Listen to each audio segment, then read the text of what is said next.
पोचलोय शेवटी सिन्नरच्या ब्लॉगरच्या घरी. सोपं आहे का? बेकार रे. आल्याबद्दल मनापासून आभार. बिग फॅन दादा, बिग फॅन दादा, बिग फॅन, बिग फॅन दादा. अरे आम्ही तुमचे फॅन हीच ती एंट्री का? हीच ती एंट्री का?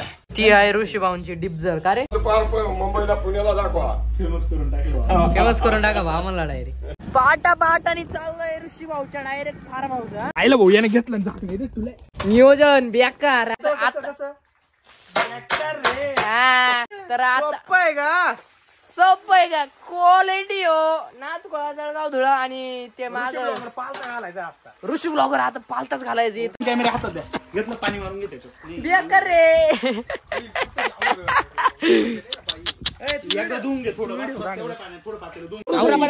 मसाला करते सगळे फ्री प्रमोशन कोणाच केलं जाणार नाही. सेम काय चालायचं पब्लिक पावर राहिली. आम्ही लगेच घेऊन आलोय. मी कंटेंट बाहेरून बिळवायला उचलून आणि पिढ त्याच उचलून शिलायचं चाकू पिढ आणलं आणि साळायचं. लग्न होईल ना या पुढीला काय काय अडचणच नाही डायरेक्ट. इन तीनों ब्लॉगर को मैं खरीद चुका हूँ गाइज. अब इनका प्रॉपर्टी भी.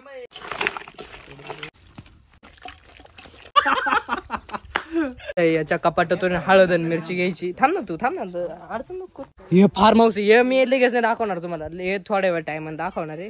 कपाट ऋषी भाऊंची तिजोरी. आहा नाही रे, ही वेगळी तिजोरी, दुसरी तिजोरी पाहतो तुम्हाला. याचा चांगला टूर भेटणार आहे, त्याच्यामुळे तुम्ही दम काढा फक्त. याच्यातून काय आणायचंय म्हणला? याच्यातून हळद आणि मिरची पावडर घेऊ. तर पटक्यान माचीस भाऊ, माचीस दे ना. 50 रुपये कापा सगळ्यांच्या ओव्हर ऍक्टिंगची. ए नाही, तू ते माचीस दे ना.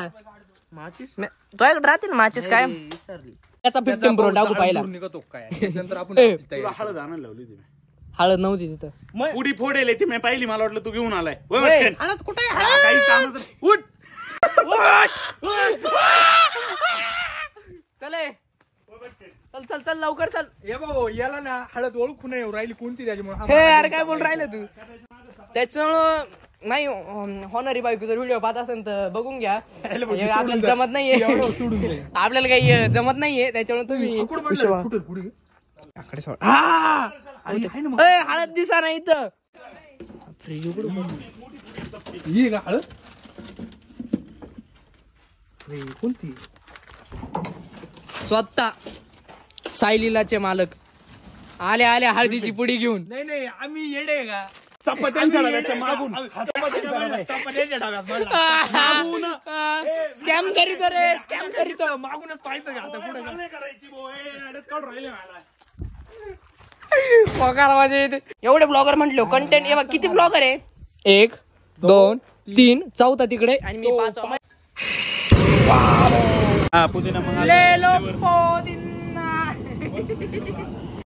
तर मित्रांनो असा विषय झालाय. ऋषी भाऊला ते आम्ही काल सांगितलं होतं, त्याची तयारी अजून नाही झाली. दिलेली स्कीमा टाकले त्याने आम्हाला. इथं सगळं नियोजन आम्ही आल्या पार पाडलं आणि त्याचं नियोजन अजून चिवडा खाऊ. चिवडा खाऊ. आता चिवडा खाऊन घरी जाऊ. आता मी तुम्हाला देणार आहे फार्म हाऊसचा टूर. हे आहे ऋषी ब्लॉगरचा फार्म हाऊस. चला तर याचा तुम्हाला टूर देतो.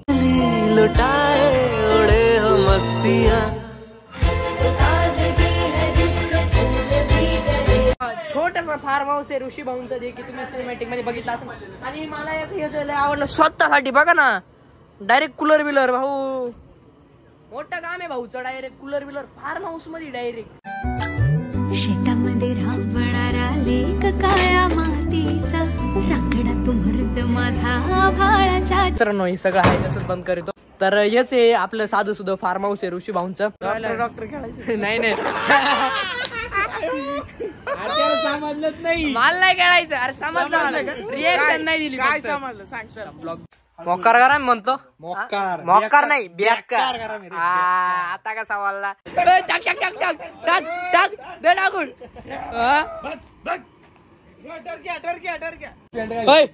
शांतस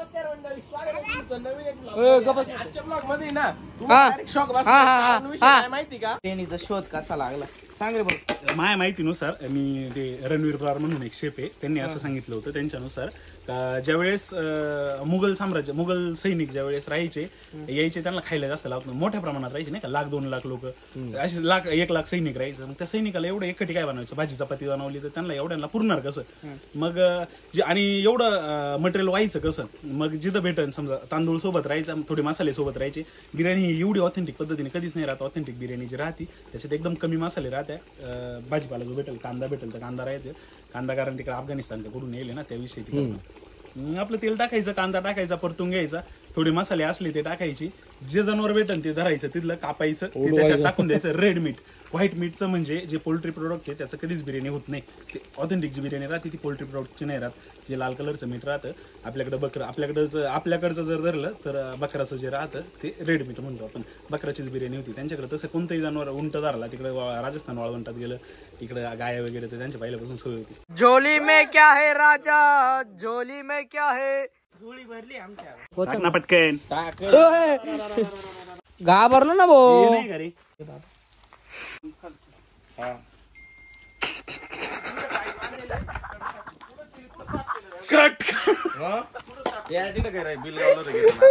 आता एकदम ओके मध्ये कार्यक्रम आहे तर खाली ते ये आणि त्याच्यावर दाखवून बिकान ठेवलंय भाऊचं काय आता विशेष बॅग.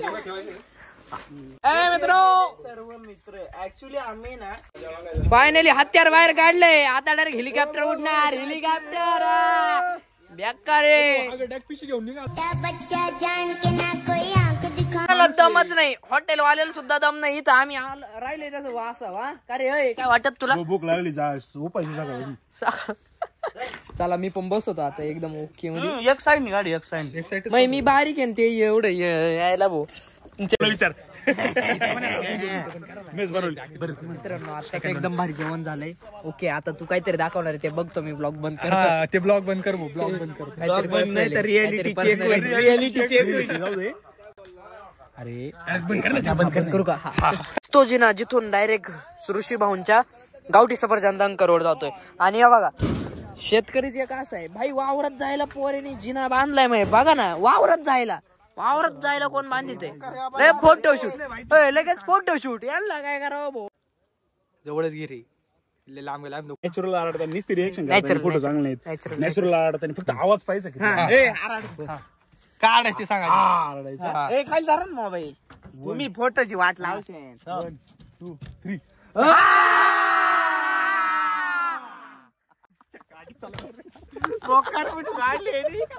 मग कसा तो काय लागला हो डायरेक्ट. एक तर बारीक असं आहे आधी.